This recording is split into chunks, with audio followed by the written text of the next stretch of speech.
Escuché que ya no sabemos lo que es la ficción literaria y cómo funciona, y no hay problema, nos enseñaron también eso en la escuela, pero hoy vengo a corregir eso.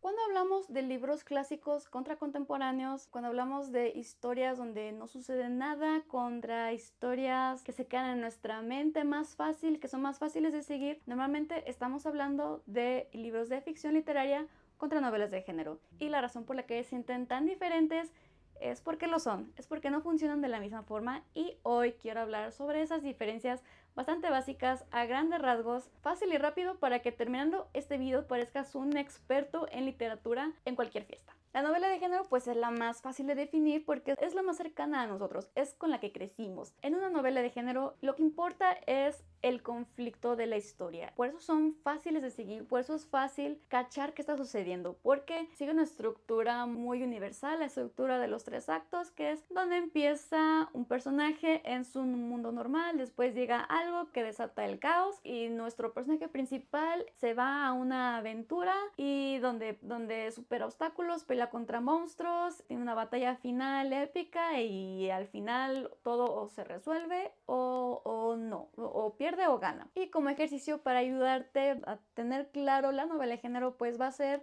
nuestras distopías como Los Juegos del Hambre, como The Maze Runner, como Divergente, va a ser nuestras fantasías épicas como El Señor de los Anillos, como Corazón de Tinta, como Juego de Tronos incluso, van a ser nuestros romances contemporáneos como Crepúsculo, etcétera. Básicamente, si lees un libro y lo que recuerdas más es el conflicto, es el luchar en los Juegos del Hambre, es en llevar el anillo a Mordor, es en el regresar a casa, si lo primero que piensas en un libro es el conflicto central, entonces esa es novela de género. Ahora, en la ficción literaria es donde entran todos nuestros clásicos. Es donde entra Jane Austen, es donde entra Cumbres Borrascosas, Jane Eyre, es donde entra Pedro Páramo, es donde entra La Casa de los Espíritus y, en mi opinión, es en donde entra Cadáver Exquisito. Este es mi ejemplo más contemporáneo, pero también creo que si un libro ganó algún tipo de premio de literatura, también es ficción literaria. También como otro ejemplo que se me ocurre es La Vegetariana de Han Kang.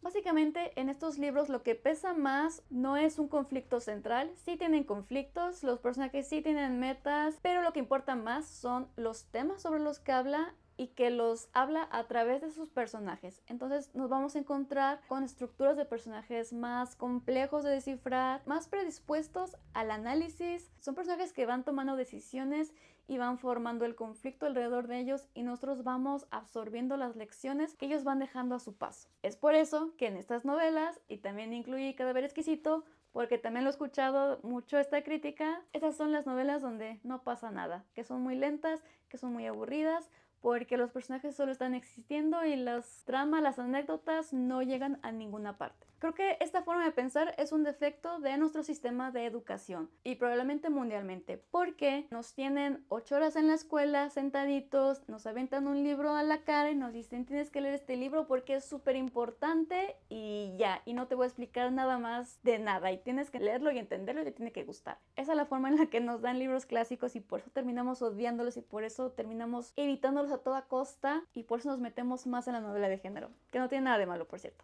Pero la forma en la que un libro, un clásico, un libro de ficción literaria debería leerse, en mi opinión, es primero entendiendo el contexto histórico, porque justamente estas historias van a hacer algún tipo de crítica, algún tipo de comentarios sobre el mundo en el que estamos, sobre nuestra sociedad. Entonces es importantísimo conocer el contexto histórico tanto de la época en la que fue escrita como del autor mismo, porque pues el autor también va a ir soltando sus propias experiencias y su forma de pensar en sus libros. Y es por esto por lo que la ficción literaria se siente difícil de leer, porque sí es mucho analizar analizar, sí es mucho conocer ese contexto e irlo comparando con la historia, con lo que va sucediendo y te vas dando cuenta, sin querer vas aprendiendo historia, sin querer vas aprendiendo cómo fue dicho país en cierta época, cómo funcionaban las reglas de la sociedad. Yo uno de mis primeros libros clásicos fue Jane Eyre de Charlotte Bronte y yo me la pasé confundida, o sea, me gustó mucho, pero me la pasé confundida todo el tiempo porque no entendía cómo funcionaba la sociedad victoriana inglesa. Posiblemente siendo ficción literaria, era un contexto importante que yo necesitaba saber, porque yo no entendía por qué llegaba gente random a la casa del señor Rochester y por qué se quedaban ahí meses y yo decía, no tienen sus casas, o sea, yo estaba acostumbrada a que vivimos en departamentos, aún así si vives en unos suburbios, pues de todas formas visitas a tu amigo y después te vas a tu propia casa. Yo no entendía por qué llegaban estas personas y se quedaban ahí meses y sin que pareciera que tuviera fin su estancia. Y obviamente ya estudiando más la sociedad victoriana, pues aprendes que hay épocas en las que cuando no están en la época de bailes, pues van como con sus amigos a casas de campo y pues en efecto no tienen como fecha de partida, simplemente es como son ricos, entonces van a donde les plazca hasta que se aburran y era simplemente cómo funcionaba la sociedad en ese tiempo. Entonces si tú has leído algún clásico y no le entendiste y sientes que te faltó información, probablemente es porque sí te faltó, probablemente es porque necesitas un poquito más de contexto histórico o un poquito más de contexto sobre el autor. Ahora, eso puede parecer como tarea doble, como uno, o nos gustan las novelas de género porque la agarras, la lees, la entiendes y te vas al siguiente y listo, y no hay más que hacer. Sí hay que chavarlo un poquito más para la ficción literaria, para los clásicos, pero creo que al final la recompensa que sientes al haber aprendido tanto, creo que es mayor que la flojera que se siente antes. Además de que, por ejemplo, un realismo mágico latinoamericano, pues aunque son escritos desde varios países, pueden ser chilenos, pueden ser colombianos, pueden ser mexicanos, de todas formas creo que se intercalan siendo latinoamericanos. O sea, siento que de todas formas son experiencias que podemos entender del país que seamos siempre y cuando tengamos esa cultura latina dentro de nosotros. Entonces por ahí creo que es un buen acercamiento a los clásicos, como empezar cercano a tu país o empezar cercano a tus costumbres y quizás no tienes que investigarle tanto, sobre todo siendo adultos, pues ya tenemos más absorbido la historia de nuestros países, más absorbido cómo ha funcionado la sociedad de ahorita, en el pasado, y creo que de ahí te puedes ir expandiendo a más países. A mí me obsesionaba mucho la sociedad aristocrática inglesa, entonces por eso leí muchos clásicos y así sin querer sí fui aprendiendo un poquito de esa sociedad, pero me ayudó muchísimo más cuando en mis tiempos libres investigaba todavía más sin tener un libro para el cual prepararme para el libro antes de leerlo, básicamente. También recientemente tuve esa experiencia con Soy un gato, que también es ficción literaria, pero japonesa. Es muy específicamente de la era Meiji, de la era en Japón donde estaban entre que dejaban atrás a los samuráis y empezaban a absorber las costumbres occidentales extranjeras. Fue un tiempo muy extraño en esa época. Es como si estuviéramos entre que la sociedad ahorita con mujeres usando pantalones y que también no hubiera mujeres con vestidos coloniales. Más o menos así se veía, era como una mezcla muy extraña. Y aunque disfruté el libro antes de saber ese contexto histórico, una vez que paré y me puse a investigar específicamente sobre esa era, ya como que me abrió los ojos, me cambió la perspectiva y fue mucho más fácil de leer el libro. Entonces, por experiencia les digo que si están leyendo un libro de ficción literaria y no le estás entendiendo, quizás es momento para separarte un poquito del libro y ponerte a investigar sobre en qué época fue escrito, más o menos absorber un poquito el contexto histórico. Tampoco digo que tienes que ser un experto en historia antes de leer un libro, simplemente darte un chapuzón a cómo funcionaba la sociedad en ese momento, a qué hechos históricos estaban enfrentándose y ya con eso te prometo que se te abre el panorama bastante y es tan fácil como leer cualquier novela de género. Y ahora sí, en videos anteriores les prometí que para este video iba a ser un análisis un poquito a fondo sobre los personajes de La Casa de los Espíritus, porque fue cuando empecé a ver todas estas críticas de novelas como esta, de que es que no sucede nada, es que es muy aburrido, es muy lento, no está pasando nada y los personajes no los entiendo y son muy estereotipados. Entonces me agarró el coraje de que cómo no están entendiendo esta obra maestra, esta obra de arte donde están sucediendo muchas cosas, pero suceden dentro de los personajes, suceden a través de las decisiones de los personajes. Entonces me puse a escribir mi propio análisis sobre los personajes y un poquito se los comenté como para que vieran que sí hay lecciones importantes en el libro, simplemente quizás hay que escarbarle un poquito más. Entonces les voy a leer un poco de lo que les escribí en ese grupo, que también terminó siendo básicamente mi reseña para la Casa de los Espíritus, pero se los voy a leer aquí porque pues creo que me explico mejor en palabras escritas que habladas, por eso me gusta escribir. La ficción literaria es más un análisis del espíritu humano, un viaje que parecería que no tiene rumbo, pero a través de vivencias y sentimientos es como hablan los personajes. Se prioriza el estilo y la profundidad de los temas. Este libro ante todo es una crítica a los dobles estándares de la sociedad, a la disparidad de clases y al machismo, y lo ilustra a través de las vivencias de todos los personajes. Es por eso que Esteban Trueba se vuelve el hilo conductor, porque es el objeto tanto de análisis como de crítica. ¿Qué son estereotipos? Pues sí, son estampas de una sociedad, fáciles de identificar para que podamos absorber sus enseñanzas sin esfuerzo. Esteban Trueba representa la rigidez de la sociedad que aprisiona y sofoca a las mujeres. Y lo puedo ir complementando porque esto lo escribí en el capítulo 4, ya habiendo leído todo el libro, ya les puedo ampliar un poquito más el por qué escribí eso. Esteban Trueba es el patriarcado en carne viva, es el machismo, también es la clase conservadora, todo eso en un personaje que terminas odiando y que espero que odiemos todos. Es un personaje que es corajudo, que se la pasa haciendo berrinche cuando las cosas no salen como él, porque él quiere que todos le tengan miedo, para que todos hagan lo que él quiera. A veces le sale, a veces no. Sobre todo con su familia, pues no le sale. Como conservador está acostumbrado a que todo salga a su manera y cuando no, pues le da dinero a los militares para hacer un golpe de estado cuando gana el partido izquierdista y pues todo se vuelve un desastre después de eso, obviamente. Y pues aprende que quizás no era tan bueno darle tanto poder a los militares. Va aprendiendo a base de golpes este hombre porque no entiende el sentido común. Le están diciendo, señor, le va a salir mal si sigue así de corajudo y si sigue violando mujeres y si sigue diciendo que todos somos unos marxistas bolcheviques y que el mundo se va a destruir porque va a haber más igualdad en clases. El señor tiene que calmarse y no se calma y entonces todo le sigue saliendo mal. Básicamente ese es Esteban, es la sociedad rígida, sofocante, injusta. Él encuentra el éxito a través de la desigualdad social. Si él está alto y los demás abajo, por él está excelente porque así es como mantiene el poder, así funciona la clase conservadora, así funciona el lado conservador básicamente. Si ellos están arriba, entonces tienen que asegurarse de que todos los demás nos quedemos abajo, a base de pisotones, a base de opresión. Por eso para él es muy importante que no gane el sentido común. Para él tiene que ganar la riqueza porque así él se sigue haciendo más y más rico. Férula representa todo lo que debe ser una mujer, pero se deja consumir tanto por su papel que se pierde a sí misma. Férula es una mujer que se dedica a cuidar de su madre y después se dedica a cuidar de Clara. Ella no puede existir sin cuidar de alguien porque es a lo que se acostumbró y es lo que la sociedad le pide a las mujeres. Tienes que cuidar de otros antes que a ti misma. Pero Férula es lo que sucede cuando te dedicas a cuidar a otros y no a ti. A ella se le va la vida, se le va la juventud, se le va la belleza, se le van los pretendientes por estar ayudando a los demás y al final eso la consume y la deprime. Pero se vuelve un ciclo vicioso porque se deprime más si no está cuidando a alguien.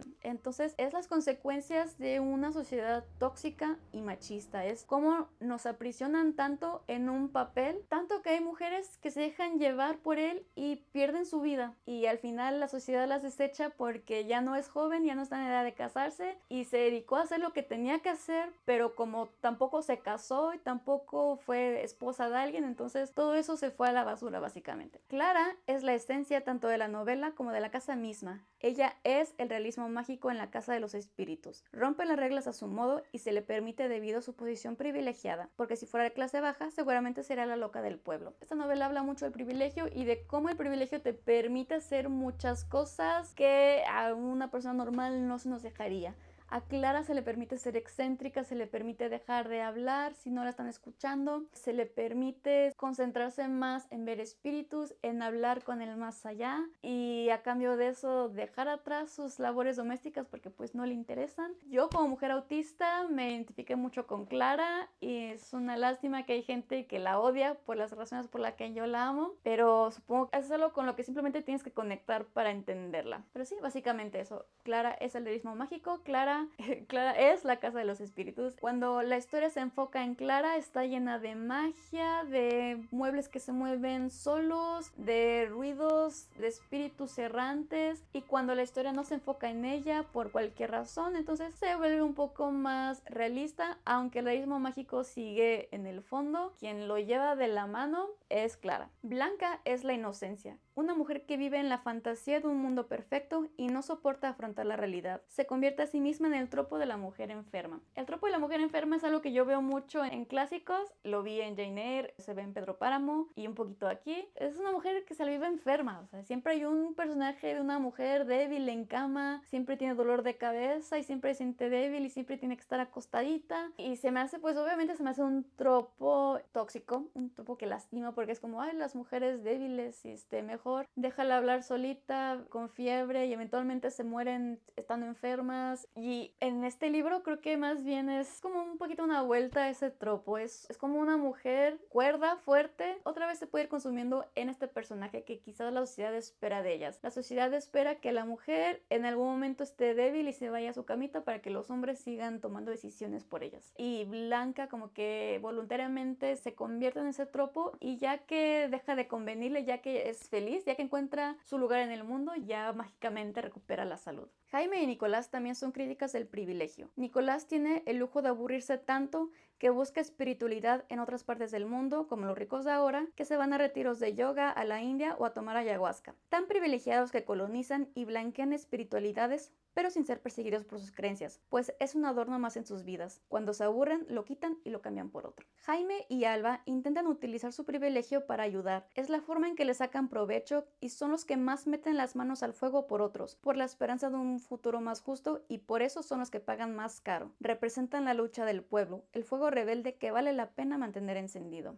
Y a propósito, también escribí un poquito más sobre Alba, porque termina siendo un personaje muy importante y del que te deja muchas lecciones. Alba es la esperanza del futuro, pero la detiene el privilegio. Quiere ser revolucionaria, pero está tan cómoda y consentida que se le dificulta afrontar los obstáculos que un revolucionario o un guerrillero debe afrontar eventualmente. Está cómoda estando cómoda. Eso sucede con varios personajes que se les dificulta dejar esa comodidad atrás, y no los juzgo por eso, porque pues yo también he vivido muy cómoda en mi vida y también se me hace difícil a veces pues enfrentar el mundo como es. Quizás sobre todo nos pasa a mujeres que nos han consentido mucho y que después vamos al mundo y mejor buscamos quién nos puede seguir consintiendo para afrontar la realidad lo menos posible. Al final sufre, pero mayormente ni siquiera es por sus propias acciones, sino es más a costa de la venganza contra su abuelo. Alba termina siendo víctima eventual del patriarcado, no solo por cómo está construida la sociedad, sino porque ella es nieta de Esteban Trueba, entonces es nieta de todas las malas decisiones que Esteban Trueba va tomando a lo largo del libro. Y eso se ve representado en Esteban García. Esteban García es la semilla del mal que Trueba siembra durante toda la novela y que tarde o temprano la vida lo fuerza a cosechar todas las atrocidades que surgen a raíz de las propias atrocidades que él cometió. Desde violar a Pancha García hasta financiar la dictadura militar. Cada mala decisión que toma a partir del enojo y la violencia va moldeando a su destructor, Esteban García, al destructor eventual de la familia, de toda la familia. Esteban García sí es alguien que odio, pero igual que Esteban Trueba, porque no sé si son la cara de la misma moneda, pero uno es consecuencia del otro y uno no hubiera existido si el anterior hubiera aprendido a calmarse. Para cerrar, cada personaje se une para pintar un retrato de la sociedad en una época específica. Contribuyen e ilustran la temática general del libro y se toman su tiempo en hacerlo. Ellos viven y nosotros aprendemos de sus experiencias. Y así funciona